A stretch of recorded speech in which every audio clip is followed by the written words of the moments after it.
Okay. We are live, but we got to let it breathe just for a moment here. Hang tight, everybody. And we'll get this thing fired up. We got to connect Facebook, bring them in under the tent, and we're going to get things cooking.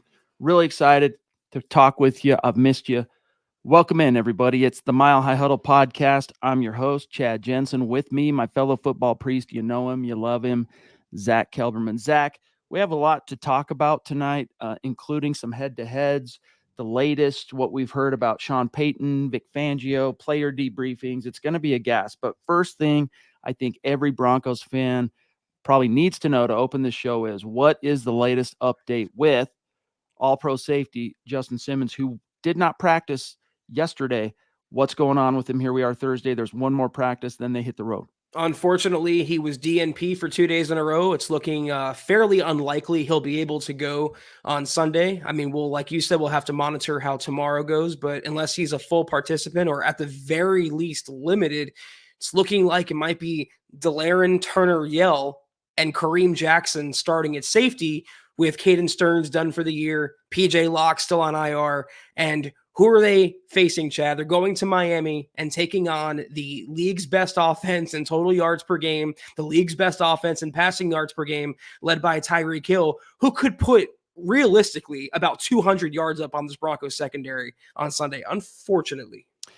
It's definitely a inopportune time for anyone that's key on your defense to be nursing a serious injury, let alone like the guy who makes sure everyone's doing what they're supposed to do. I mean, Josie Jewell's really good at that in the middle, but like Justin Simmons is the last line of defense. He stretches all the way back to the VJ days.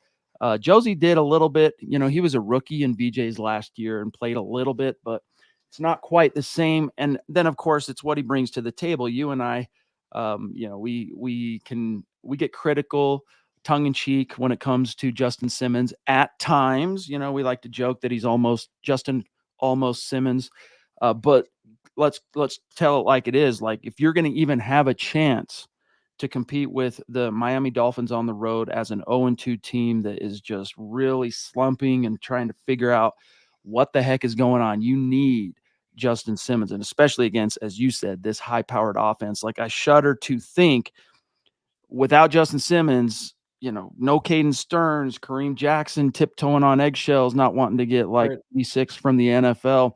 They didn't suspend him, so there is that. But you got to imagine that 2 games in a row, Zach, with those penalties that cost his team, that he's probably had a talking to or 3 by Sean Payton and company saying, "Hey, dude, come on, let's be smart. You're going to need Justin Simmons just in case." So I'm hoping against hope that him not participating Wednesday, not participating Thursday is just, hey, let's give him as much downtime as possible. Tomorrow will be the key. If he's limited, there's a chance. If he's DNP, don't expect him to play. I mean, with Kareem, eggshells or not, he's been terrible in coverage. So if he's going to be starting one way or the other, and I would hope that the Broncos can mitigate the damage that Mike McDaniel and company will do to VJ secondary. This is a game, though, Chet, we'll get into the keys to victory and everything about the game, but this is where the pass rush needs to step up and not allow the quarterback to have 5-6 seconds in the pocket to scan the secondary, realize where his replacement is playing, assuming he's out, and target them. Fortunately, though, the Broncos will catch a break. I think Jalen Waddle, the Dolphins' number 2 receiver, another game breaker a la Tyreek Hill, is not expected to play on Sunday due to a concussion. So it's kind of a little bit even in that sense. Guys, we do have today some matters of business that we're going to get to. Before we do that, we're going to grab this very generous super chat from Troy, who threw it down an hour before we went live. So we're going to grab this, and then we have a couple matters of business. Troy, so good to see you, my friend. Really appreciate your support. You know that. A bona fide super chat superstar here at MHH. He says, "Hey, guys, I hope the offense keeps the upward trajectory.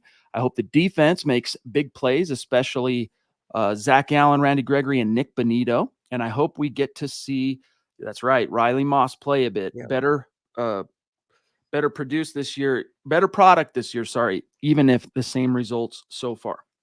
Yeah, the results haven't changed that much, but you can tell the quality is improved, but it doesn't, that's not very much comfort. It's cold comfort, as they say, as the Broncos continue dropping games. But Zach, hey, Riley Moss, you might finally see him as a Bronco, and it'll be a baptism by fire.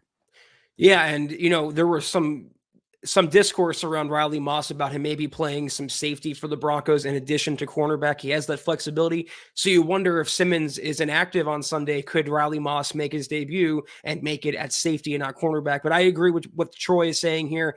Randy Gregory, he's always been hot and cold. Nick Bonito was still a project, even though as a pass rusher, he was explosive as hell off the ball against the Commanders. Zach Allen is the player that I can't wrap my mind around. We all like the signing. We all thought he could be better than Draymond Jones. And I would blame VJ because it seems like every player took a step back. But Allen was with VJ in Arizona last season and was balling out, earning the nickname of Mini JJ Watt. So I don't know what's going on, but yeah, he's getting paid a lot of money. You have a lot of draft capital tied up into Nick Bonito and the contract as well with Randy Gregory. They have to, Troy, you're 100% correct, step up consistently on Sunday.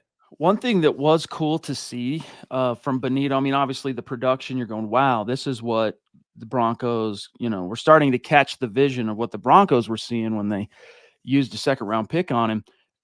Over the Cap does a valuations thing each and every week where they go team by team, Zach, and this is for people who don't necessarily know what this is. And they reveal for each team what they call their player valuations. And our Cap guy at Mile High Huddle, Bob Morris, he does a good job of kind of keeping up with that, analyzing it, passing on some of that information to our great readers.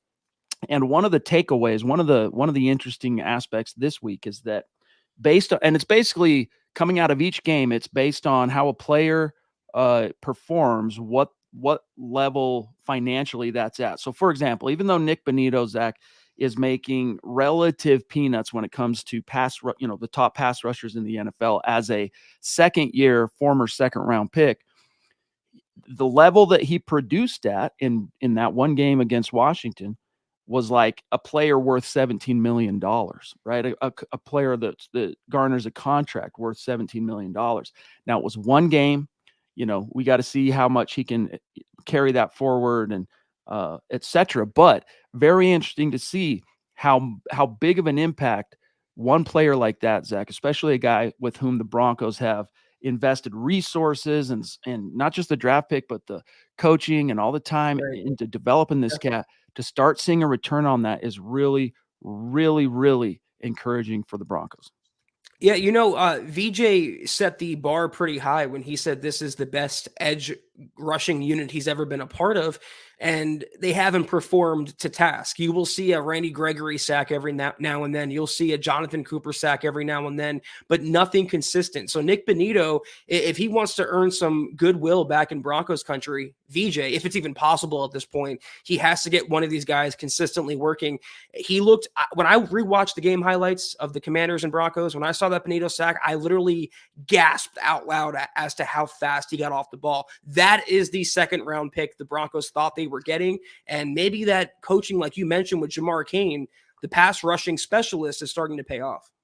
Well said. Well said. Guys, a couple, quick matters of business, and then we're going to dive back into the chat with some hellos and also see what's on everybody's mind here before we get into some of the other content topics for tonight. Just make sure, guys, you are connecting with us on Twitter. There's a few different ways to do it. Make sure you're following the main podcast account for us at the MHH Pod, Twitter, X, whatever you want to call it. Our main account at Mile High Huddle. We're about this close to crossing 10,000 followers for the main Mile High Huddle Twitter account. So if you're on Twitter, you're not following, take care of that. And then, guys, you want to get one of these beautiful MHH hats. You want to get a MHH podcast t-shirt, hoodie. You want to get a Dove Valley Deep Divers t-shirt. They're there. Go to mhhmerch.com. Get your swag on, baby. And then also, Zach, hopefully people have been seeing this. We're seeing a lot of growth on it. We've been publishing a lot of content on Mile High Huddle Instagram and Mile High Huddle TikTok. So make sure you're following us there. Look at Mile_High_Huddle. But the easiest thing is just open up those respective apps, search it, you'll find us. And then if you're listening on demand after the fact, do not forget, give us that 5-star review, enter yourself into are drawing each and every month for a little swag giveaway.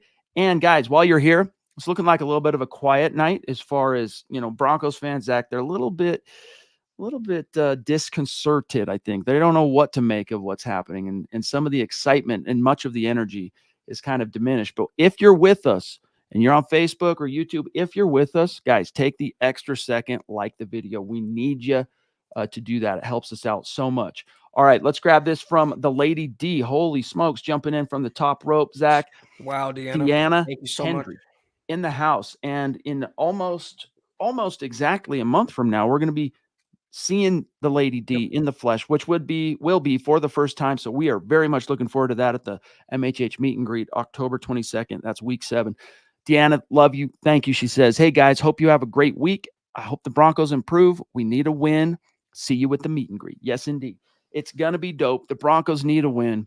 And you know what, Zach? It's like, hey, we do the Mile High Roundtable articles every Friday, right? And one of the things that keeps us as writers and staffers interested in the article is we keep tabs on our record predicting the Broncos. And then, we give the winner at the end of the season his props, and we go about our business. But Zach, I'm 0-2. You're 0-2. Everybody on staff right now is 0-2, with the exception of James Campbell. So shout out to James. So far, so good for you, big dog. But this is a long-winded way of saying the Broncos started 0-2, and not very many people really saw that. And I even mean people outside of Denver. They're like, Sean Payton, Russell Wilson. We're talking Raiders and Washington. Yeah, they're at least going to win one of those games. Very few people saw an 0-2 Broncos going into week 3. Yeah. And yet here they are. In some way, it wouldn't shock me if the first win of the Sean Payton era not only comes on the road, but against a team that is perceived to be a Goliath to Denver's David. I almost wish the Broncos had the Bears this week, considering all the dysfunction in Chicago, and it's an easier opponent for a get-right game. It's hard to have a get-right game against one of the top teams, and not just the AFC, but the entire league, and the Dolphins are playing at a really, really high level. You mentioned disconcerted to describe Broncos fans. Absolutely. I think that makes sense. But also, I've seen a lot of apathy among Broncos country as well already after 2 games, because, percentage wise, historically, I think it's 14% or 11% of teams that started 0-2 end up going to the playoffs. So I think the cold, hard reality is starting to sink in for some. But the tanking talk and the Caleb Williams talk and the draft talk already, I can't get on board with that. All I know is they do the impossible. They're 7-point road dogs right now. They pull off that feat in Miami, upset the Dolphins. That's the shot in the arm that the team needs, and the shot in the arm the fan base would need. It's a new season from there on out. And it's still wild to me that the Dolphins are viewed as a team like that they're viewed as a Goliath type team, but that's how quickly things can change when you make the right coaching hires. Yes, sir. And I think the Broncos did, to this very moment, make the right coaching hire in Sean Payton. However, it might be there are the problems, the wounds, the issues ran much deeper and are running much deeper in Denver than perhaps we may have realized. But Zach, as an exercise, I'm just going to take a look at this real quick. Well, I'll pull it up here in a second. But one reminder here is that it's not an absolute, but traditionally Sean Payton coached teams, even the ones that go on to those double-digit wins seasons in the playoffs, traditionally are slow starting teams. So don't get too caught up. I understand at this point that was a reality check, right? Like that was okay. We were hoping week 1, that whole Raiders thing, that was an anomaly. That was a blip. That was an outlier.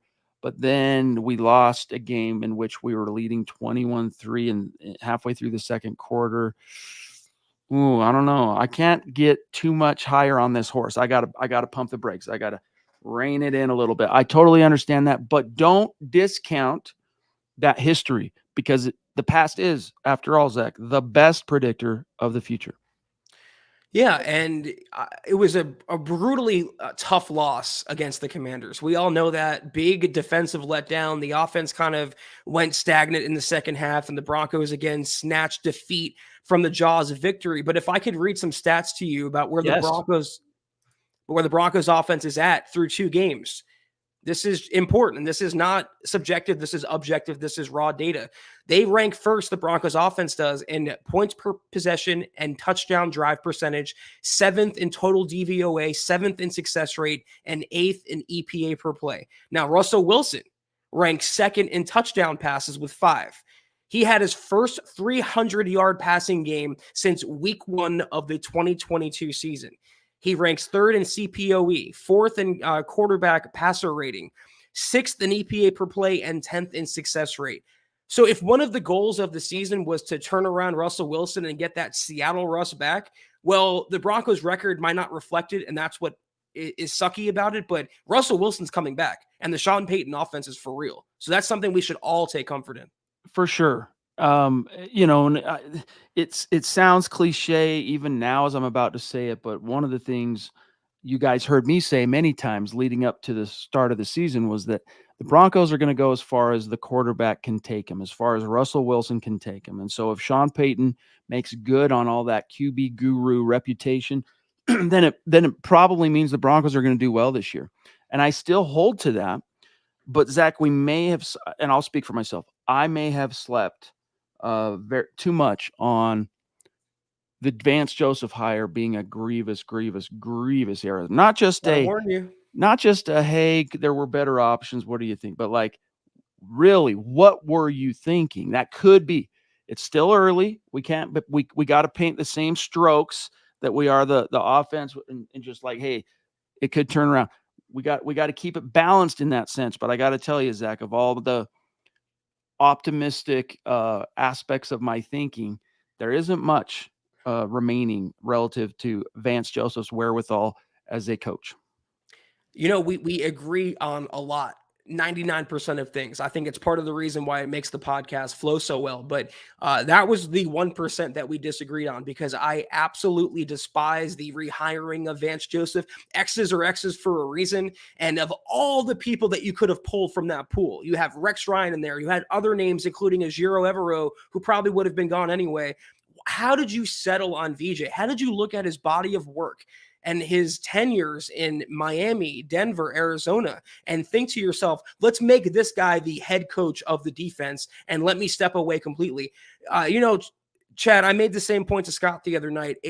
I think Sean Payton made the same mistake that Vic Fangio did, where he's focusing on one side of the ball and he put his trust on the other side of the ball into an incompetent person's hands. For a while, that was Pat Shurmur on offense, and now I think it's VJ on defense. He is the reason, and him alone, the Broncos are 0-2. Man, hopefully Vance Joseph is among the figures at Dove Valley, Zach, who's had a little bit of a where the bear goes, in the woods talk with Sean Payton, and we might hopefully see something improve, because the Broncos, doesn't matter how much better Russ is this year, if that's what we're going to get from the Broncos defense, collapse after collapse, 9, 10, 11 play drive after drive that result in points, or, missed field goal, etc. But the victory, Zach, the moral victory of getting a team off the field after an 11 play drive and they miss a field goal or whatever, hey, that's a moral victory on its surface. But when that happens even twice in a game, and that 10 and 11 play drive sucked 9, 10, 11 minutes off your clock. Yeah. Ooh, it hurts. Mike, what's up, dude? The Ronk in the house, throwing down some support on Facebook. We love you. We appreciate you, Mike. So good to see you tonight, big dog.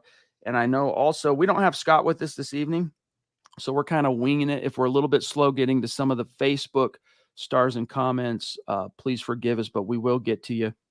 Mike's comment here is the only thing the Broncos can do is start from the bottom of the mountain to the top and just climb, right? Go Broncos. That's right. They're still at the bottom for what it's worth. They haven't made any progress yet this season up the mountain, but we're hoping, Zach, that turns. Tom, what's up, dude?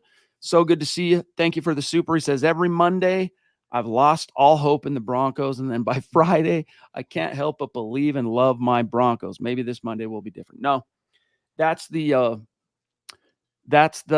agony and joy. That's the yin and the yang, Zach, of being a fan of any team, and especially a fan base as passionate as Broncos country is, that's just par for the course. And just understand this, Tom. You're not alone. There are millions just like you. There are millions just like us, because I'm the same way. I try to keep it as balanced and try and be as pragmatic and realistic as possible. But sometimes, Zach, you just want to try and will something into existence uh, and hope for the best. But I'll say this: it's no fun, Zach, going into if you're going to be a fan of something, it's no fun going into a game saying my team sucks, we're going to lose, but I'm going to watch anyway. Just enjoy the game and hope for the best, and still try and trust that Sean Payton does, in fact, know what he's doing. Give it a little bit of time before we all go for the cliff. Goodbye. Yeah, Tom, I can also sympathize with you. When I was a little younger, before I got into this business, and you have to be more rational, level-headed, objective, I was the same way after a loss. I would freaking hate the team and hate life for a few days. And then by Wednesday, I was, on to the next opponent. That's part of being a fan. And I think the passion makes you a good fan. I just feel so badly for Broncos country. The hopes and expectations for the season were sky high, but they were warranted. I think, unlike last year with a new quarterback in Wilson, Nathaniel Hackett, obviously, Sean Payton's offense is working, but what are the odds now that the defense is the problem? The defense is the reason the Broncos are losing games. They just can't have nice things, Chad. Phil, brother, appreciate you down in Tucson, proving Broncos country is not a geographic location. It is a state of being, and we love and appreciate you, Phil. He's saying, I'm just praying the second half slump goes away. Ridiculous. We can produce in the first half and never see that production in the second. We beat the Finns the last time we played them with Drew Lock and Melvin Gordon producing. #Buckham with a B, MHH for life, go Broncos. Yeah, and that's another thing, guys, is two things real quick, Zach. Why? This great production in the first half, only to fall off in the second, etc. Well, offensively, there is an explanation, though it's not an excuse. And the explanation is Sean Payton's one of those coaches of the West Coast ilk who scripts the first, depending on the flow of game, 15 to even 25 plays. And both games, Zach, while the Broncos were still in that script section, everything went according to plan.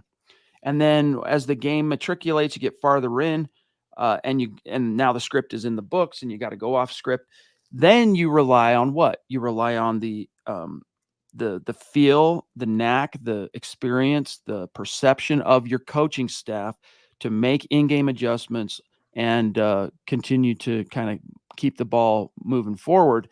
For whatever reason, Zach, we haven't really seen that from Sean Payton and his staff through 2 games. And that is curious. I don't know exactly what to make of that quite yet.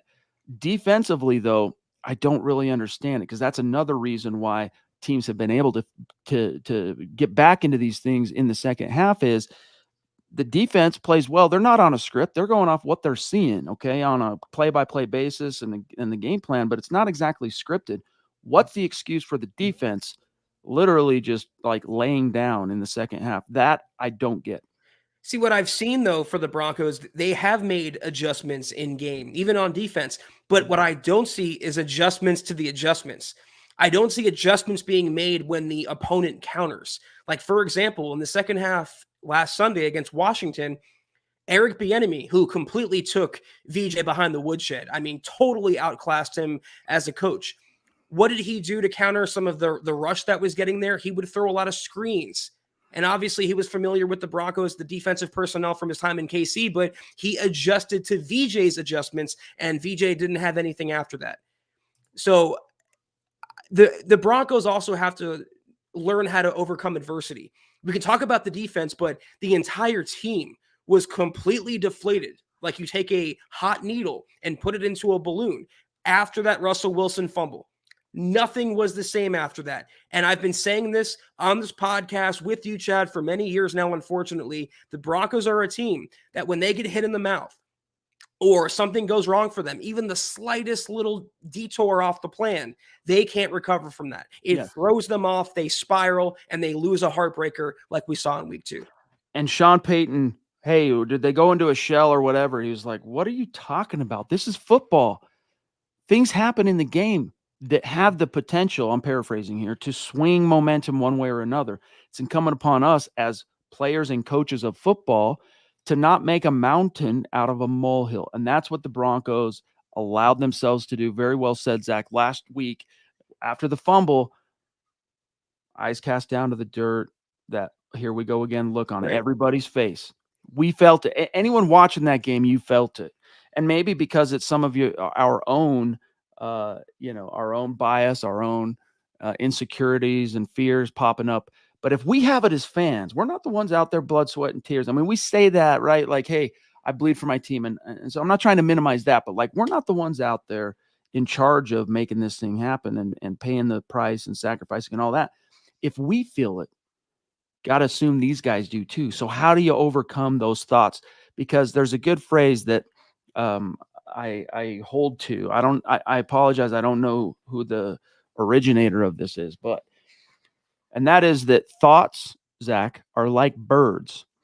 We cannot control them flying over our heads, okay? But we can control whether or not they build a nest in our hair, right? So in other words, same thing applies to what's happening on Sundays with the Broncos. Something doesn't go right, a pick, a missed tackle that leads to a touchdown, whatever. That's where you go, all right, I just had the thought as a player, as a coach, as a staff, as a collective. We just had that feeling and that thought, oh gosh, here we go again. But we can't let that bird build that kind of a nest in our hair. We got to let it just fly on by and go on to the next thing and behave and comport ourselves as professionals. Zach, that's part of relearning how to win. And that's what Sean Payton's here to help him do. Oh, that bird was building a nest on VJ's head and then crapping all over it, Chad, like a brand new, newly washed car. Because when I watched the defensive film, here's something that stood out to me consistently. Missed tackle, missed tackle, missed tackle, missed tackle, missed tackle, missed tackle, missed tackle, missed tackle. That's a theme that continued from the preseason. That's a theme that continued from Arizona. And that's a theme that continued from VJ's first stint in Denver. And when every player is missing tackles, when they're giving arm tackle effort, they're not going full bore, that is a coaching and discipline issue. Ultimately, it falls at VJ's feet. And I don't know it. I am really happy with what 95% of what Sean Payton has done in Denver. Hiring VJ, I will never understand that. Yeah, so far there's two things that you're kind of going, in hindsight, especially, you're going, the VJ hire and the Mike McGlinchey thing. But Mike McGlinchey, knowing what we know about his history, I'm still holding out hope that, because he didn't play all summer, didn't play in the preseason, he's working out the kinks, right? He's getting his football legs under him. KB, what's up, bro? So good to see you. Thank you for the super big dog. He says, what's up, fellas? Your thoughts on Marvin Mims? Tip of the iceberg. I think definitely yes on that. So one thing Sean Payton said yesterday, Zach, that I thought was interesting when he was asked about Mims is that he said, I'm going to paraphrase here. I don't have it right in front of me, but we like him in the Jerry Jeudy role. In other words, doing a lot of the same things that you would see from Jerry Jeudy. And so extrapolating that in terms of tip of the iceberg, KB, I think you're going to see the Broncos fooling a lot of teams who think they know what's going to happen relative to Peyton's scheme and Jerry Jeudy and the assumed priority of getting him the ball in different ways that they can create. I mean, he's basically open on every play anyway, Jerry Jeudy. And he's going to move, he's going to use Mims in those roles, and then he's going to move Jeudy out and do this. It allows the development and emergence of Marvin Mims, allowing Sean Payton to really keep defenses on their heels, especially as Russell Wilson continues to kind of build his confidence in the scheme. I think it is the tip of the iceberg. I think Marvin Mims is going to be one of those rare exceptions, Zach, to the rule for a rookie wide receiver who goes on to produce some pretty big things as a rookie. Not that year 2 breakout, but a year 1 breakout. It might not be, Justin Jefferson level from a couple of 2, 3, 4 years back, but like, this dude is the real deal. Just keep him healthy. I say that as I'm touching my wooden desk. Yeah, I don't think it's crazy to say he's too far off from Jefferson level. I mean, the playmaking ability just pops. It's evident. And let me remind you what Mims did last Sunday. He caught both of his 2 targets, had 2 targets, caught them both, 113 yards and 1 touchdown, and also had a 45-yard punt return. So that's 158 yards of total yards from scrimmage in that game. Let me tell you one more number that matters, though, when it comes to Mims. That's 16. He had 16 total snaps against the Commanders. They went away from him completely after that punt return, just like they went away from Jaleel McLaughlin after his rushing touchdown. His 16 snaps on offense were 5 less than little Jordan Humphrey. In what world does little Jordan Humphrey get more snaps on offense for a team that is desperate for playmaking ability, explosive ability, than Marvin Mims, your highly touted rookie? They have to get the ball in his hands. The only explanation, and again, don't mistake explanation for excuse. The only explanation, I think, knowing what we know about Sean Payton, for going away from Mims in the second half was strictly flow of game stuff. Like, Sean Payton can call the plays. He can't dictate exactly how it's going to unfold because it is a team sport, 11 guys. You're contingent on each guy doing its thing for the play to come to its ultimate fruition of its original design. That's the only explanation, is just maybe flow of game, but it's still not a good excuse. When a guy is playing that well and he is in the zone and he's clearly a guy who the team that you're playing, the opponent, has now immediate respect for, you got to find ways to use him. You can't go away from him like that.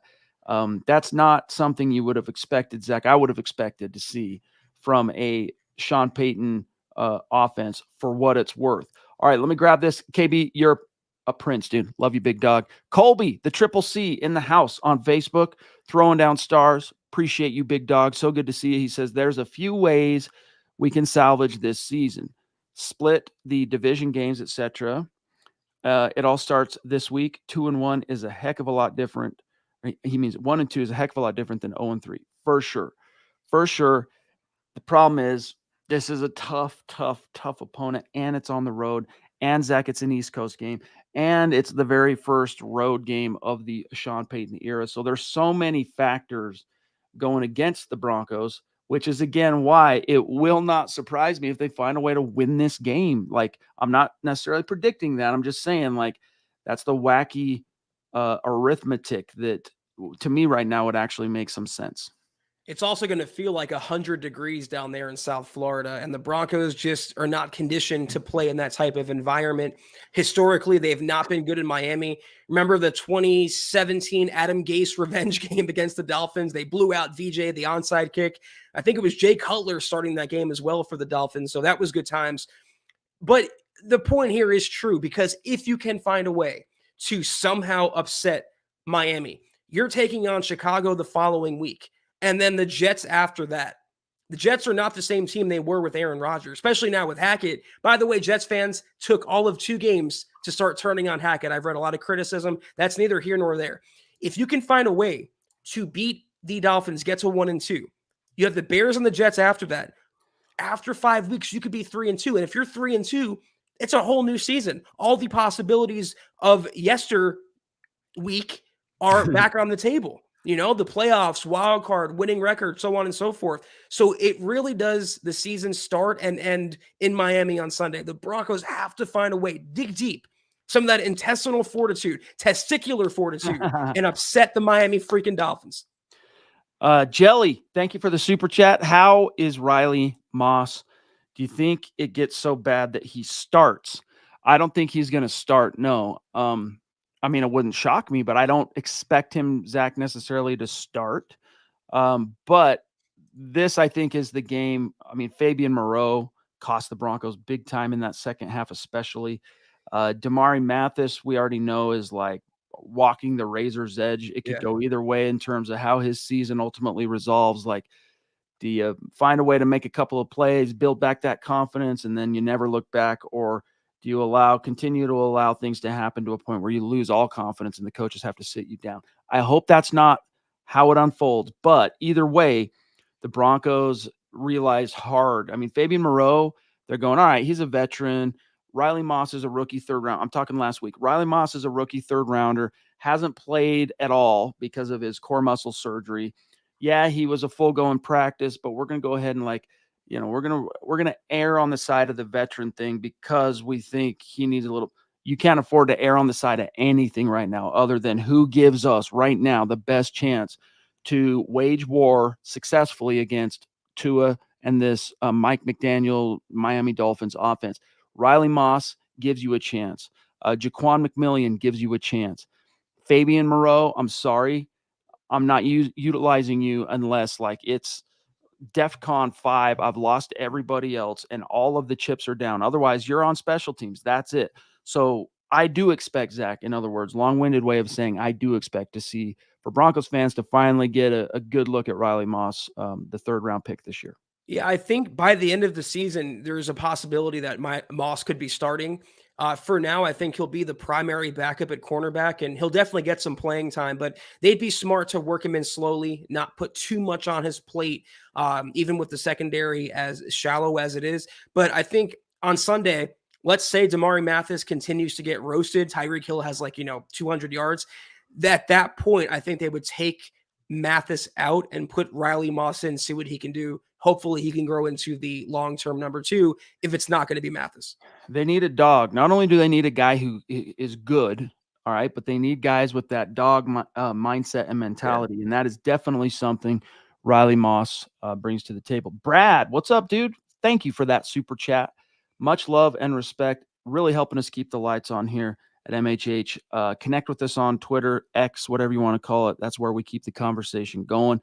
Brad says, VJ has to go. Until then, the Broncos are over. Yo, so here's the problem with that. I get it. I understand it. I totally see what you're trying to say or what you're trying to express.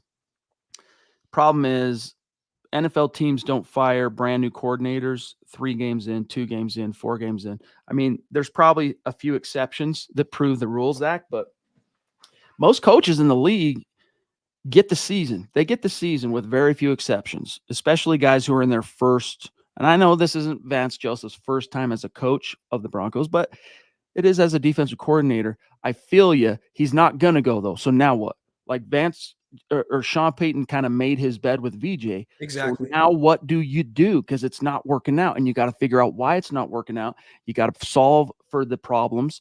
What is the main reason things aren't working out? Is it VJ accountability? Is it the play calling? Is it the is it like a disconnect between his messaging and his relationship with the players? I mean, where's that leader of men stuff? How's that coming out in the wash? It's not. So I get what you're trying to say, but I'm just trying to temper that with a little bit of a dose of realism here, Brad. And that is, he's your coordinator for the foreseeable. So like the Broncos have to figure out how and why things are going the way they have and try to fix it before they just say, all right, VJ, you're gone. That's the way it's going to happen. Hopefully they fix it though. I mean, and then it becomes a non-issue, but till then, Zach. Yeah, I mean, the Broncos are having good weeks of practice under VJ as per usual, but everything else really isn't there. The results certainly aren't. And yeah, I feel like if anybody, literally anyone else was the Broncos DC, they would be at worst 1-1 right now. So VJ definitely is a problem. I never liked the hire. The thing is though, Chad, I'm going to echo something you just said because Scott and I were talking about it the other night. Sean Payton handpicked VJ.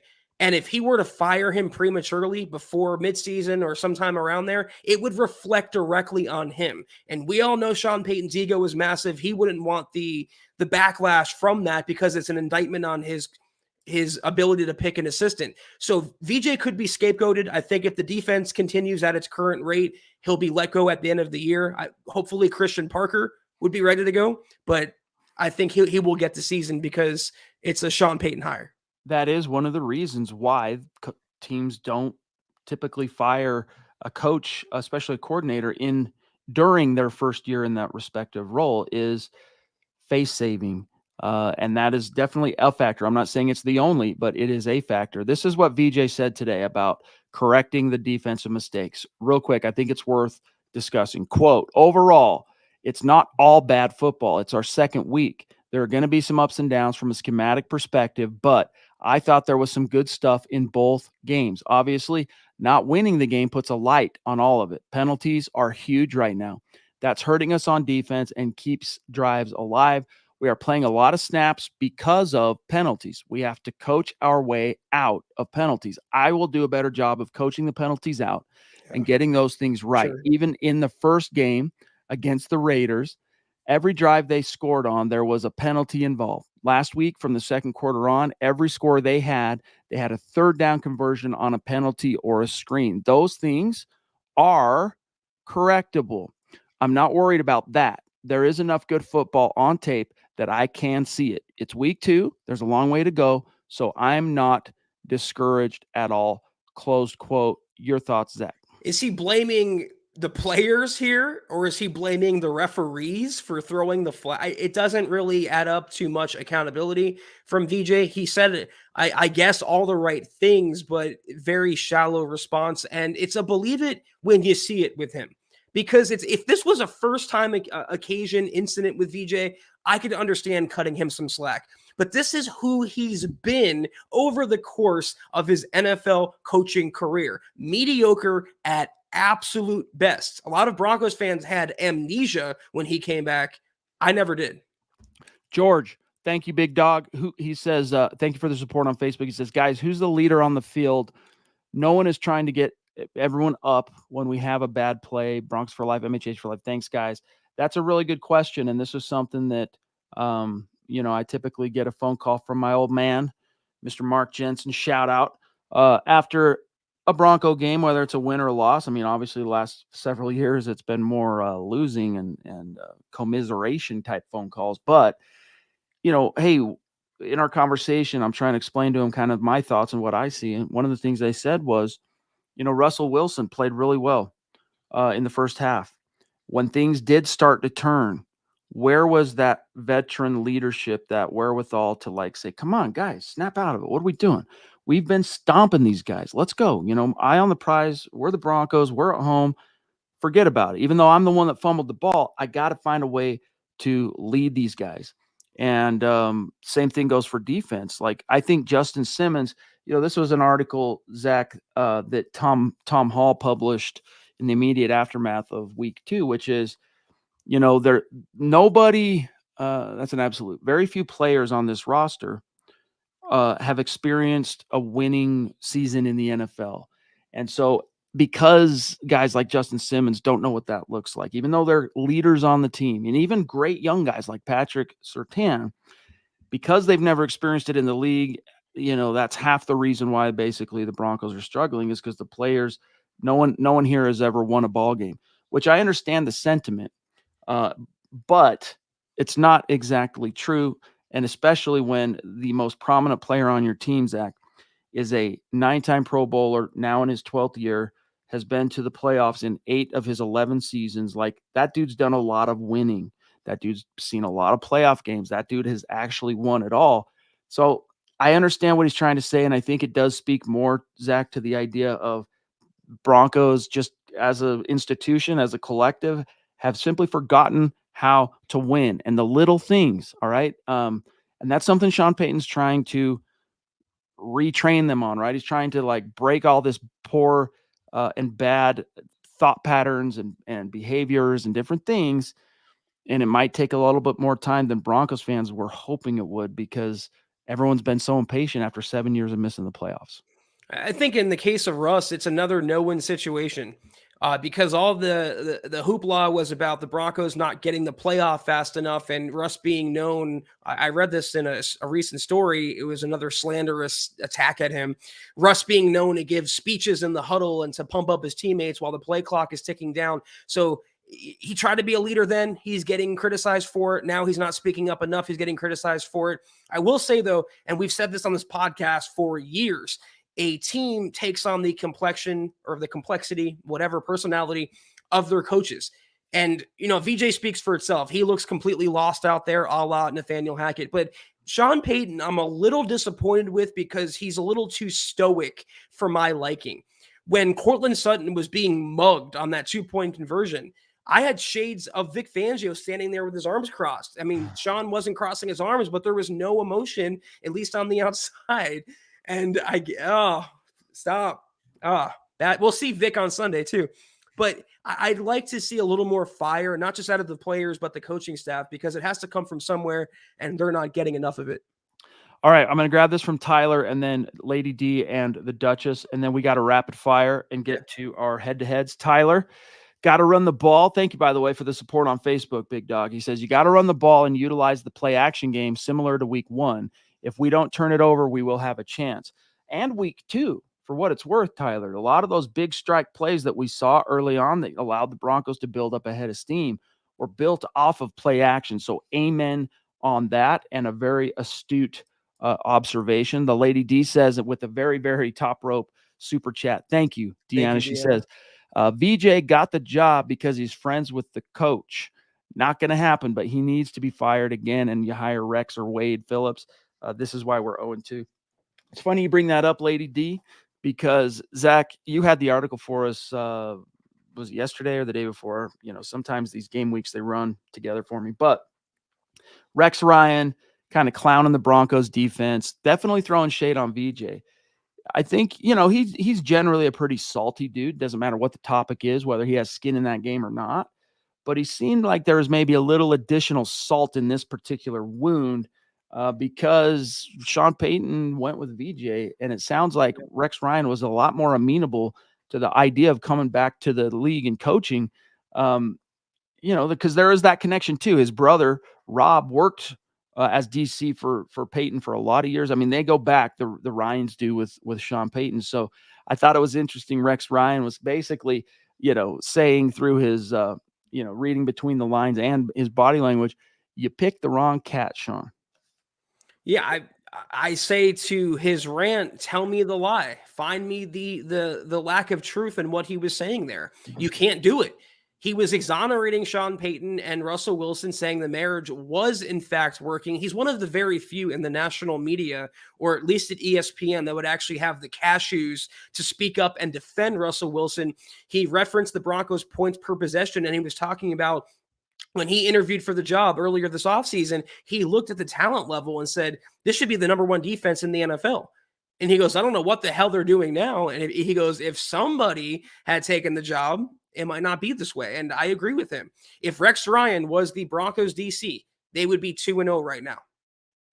Simple as that. Michaela, the Duchess, jumping in with a very generous super chat. We love you. We appreciate you. Such a huge component and to what we do and our community and just leadership and just we love you and appreciate you. Michaela, she says on the same topic as the Lady D, can we just get rid of VJ? He's never been good. Yes, the Broncos can get rid of Vance Joseph. Will they anytime soon? I have my very serious doubts, and I will tell you probably not. Not anytime soon anyway. And one of the big reasons why, Michaela, in case you missed it earlier, Zach brought this up from a different question.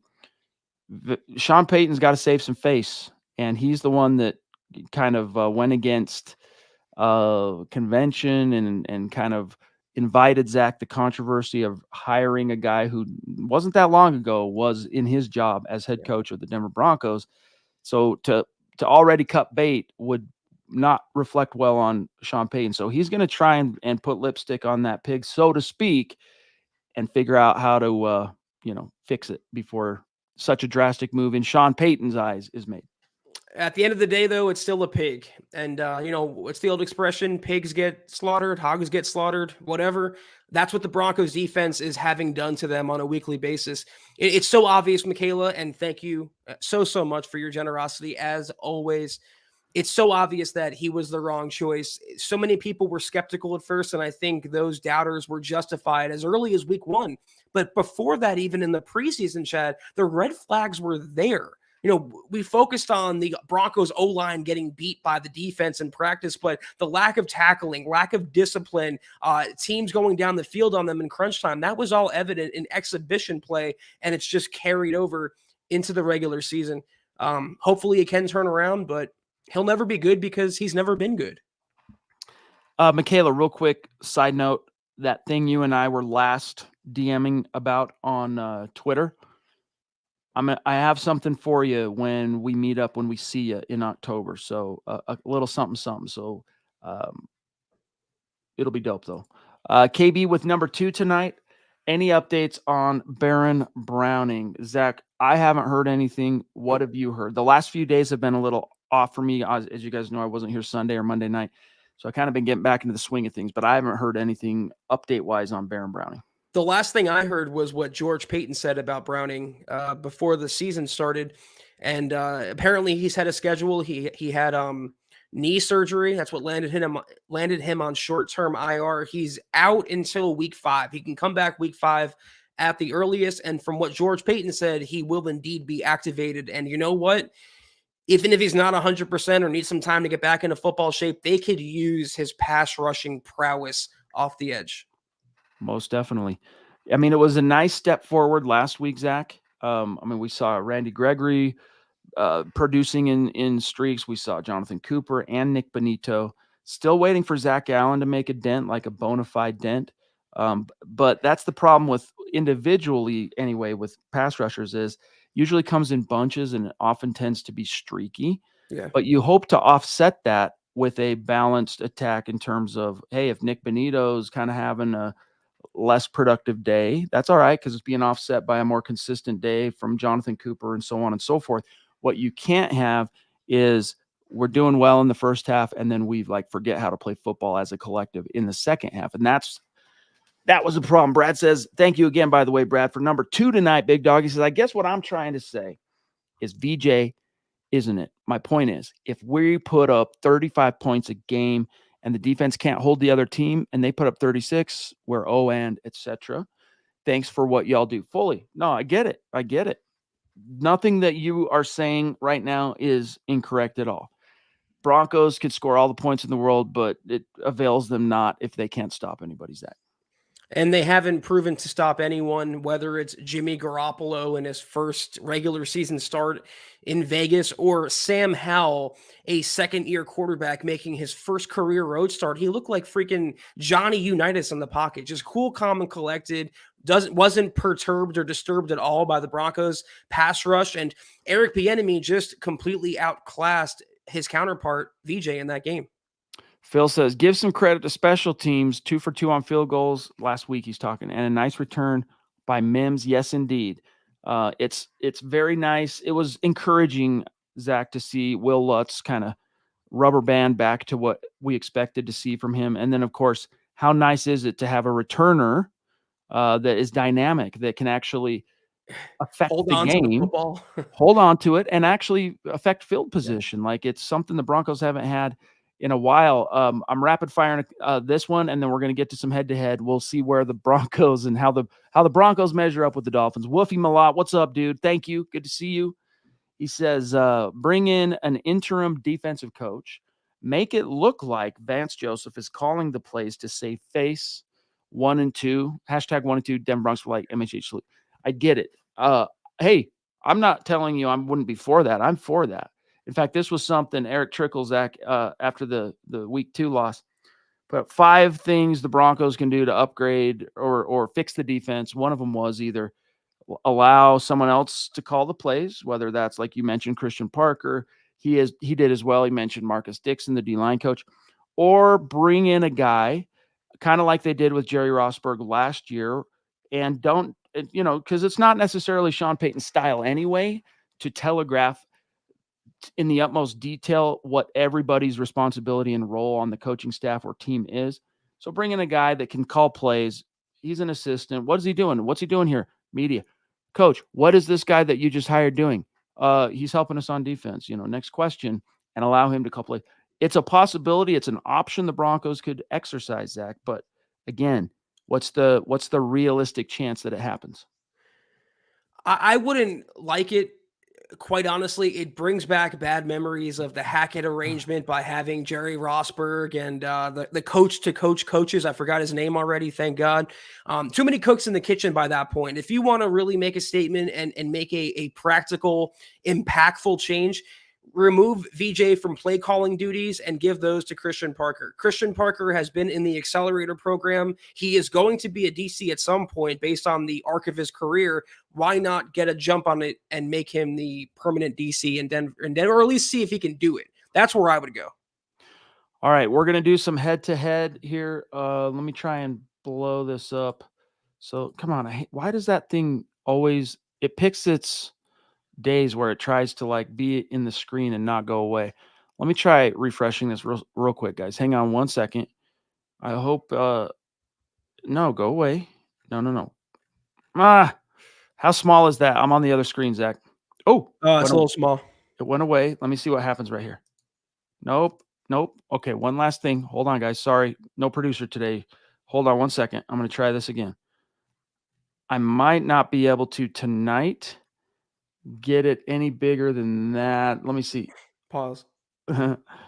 I was reminded of a Michael Scott joke from The Office, but I'll leave it there. Look, I'm just going to go through it, guys, because I don't want to waste any more of your time trying to figure out how to make it, how to blow it up so that you can all see it well.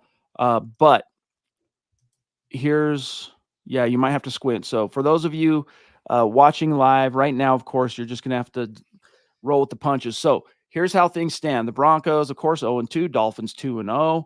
The Broncos in turnover margin are -1. That means they've turned the ball over one time more than they've taken it away, and so are the Dolphins. Time of possession, both teams, oddly, Zach, are in the, the Broncos are actually a higher ranked. They're 21st in time of possession. The Dolphins are 23rd. But let's look at this offense. I want some of your thoughts. Broncos in yards per game, 16th.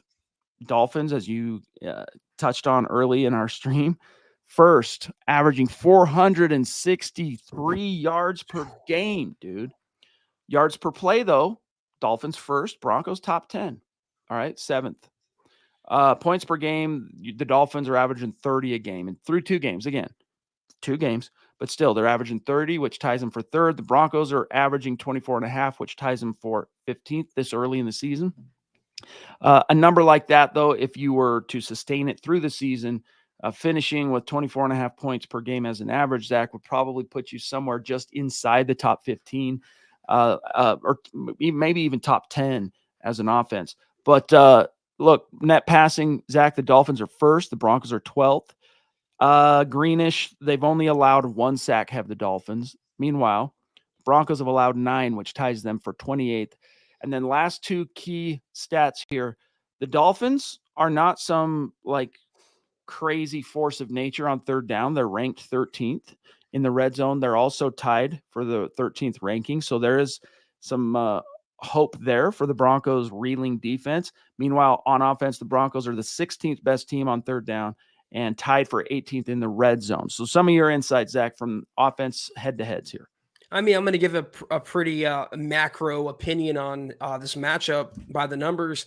These are 2 good offenses, though Miami's is better. And these are 2 bad defenses, though Denver's is worse. So that's kind of where I'm at with this game. That kind of reflects the betting odds for this matchup. Last time I checked, the Broncos were 7-point dogs.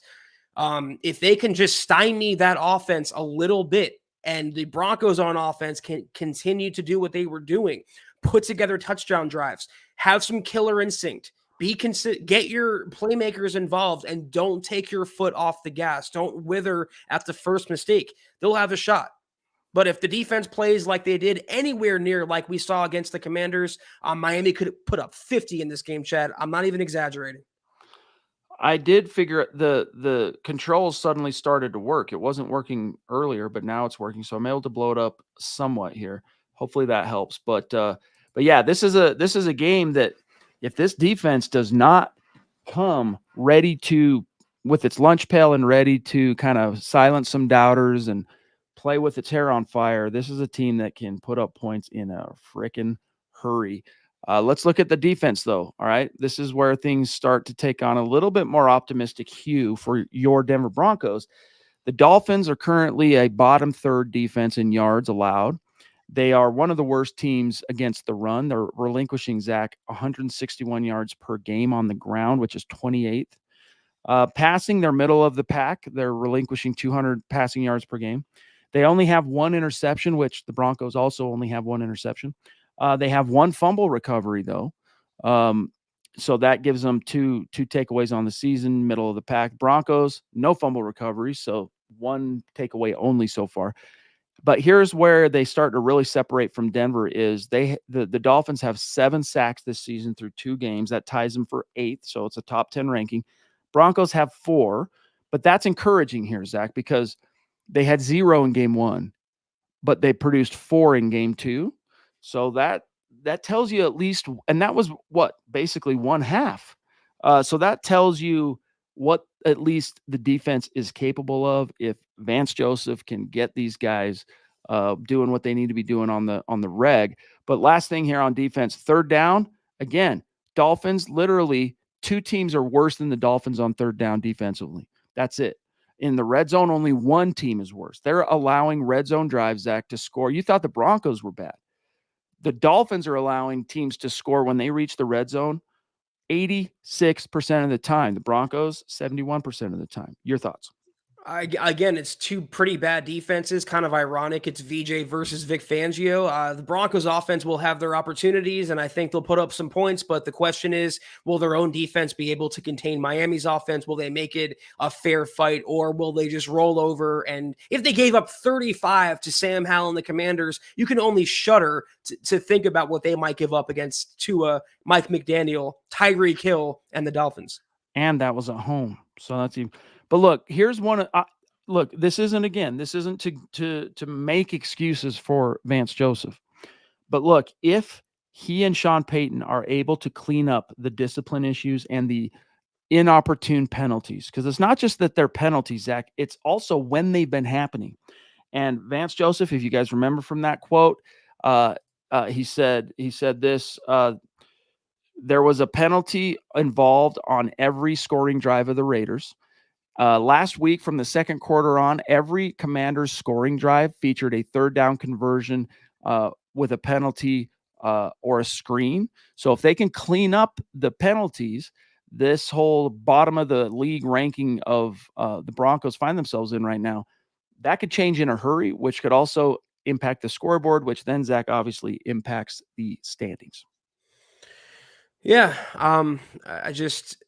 it's really simple. The coaches have to step up. Vance Joseph has to be a better coach. But we talked about this, Scott and I did. At some point, it spans beyond that, where it's a player making a play opposite the man that they're facing. So Zach Allen's very highly paid. Patrick Surtain is very highly touted. They have some talent on that defense, and it's a coaching issue. Yes. It's VJ. Yes. But at some point, they have to just beat their man and want it more. Show some of that dog, show some of that fight, and take the game over. Randy Gregory, I'm looking at you, for example. If we get a little bit of that, they'll have a chance. Keith, would we be in a better position without Patrick Surtain, and instead if we had Micah Parsons? That's a question for the sages and prophets. I don't know. I don't think so, but he said, welcome back, Chad. Bridge the Gap too. Yeah, some Bridge the Gap news coming very, very soon, so stay tuned for that. But we're about out of time, so I'm going to grab this from Grover, and then we got to go. Grover and KB Rapid Fire. Grover, thank you, buddy. Good to see you. He says, just joining, so sorry if you already covered this. Zach, what was the story behind Hack tossing the bird, since we're talking about bad coaching? LOL, MHH for life. Well, number one, in terms of Micah Parsons, it's a fool's errand to kind of state your argument one way or the other. Micah Parsons is a terrific player. I seem to recall a lot of people telling me the Broncos shouldn't draft him because of his off the field concerns, but he has been goosed along by excellent coaching on Dan Quinn's part, an excellent supporting cast in Dallas. You kind of can make the case that if he was in Denver and VJ was the coordinator, would they be wasting Micah Parsons' talent? But Grover, I assume you're talking about the tweet that I put out a few hours ago. That was Nathaniel Hackett flipping the bird. It was on Hard Knocks. I saw it on Twitter, decided to use it in my tweet. I just said, though, Jets fans, after 2 games, a whopping 2 games, are already turning on Nathaniel Hackett. I said, we tried to warn y'all. It wasn't heated. Enjoy. Reap what you sow, New York. KB, is Kareem Jackson our Bill Romanowski? Bill Romanowski, light.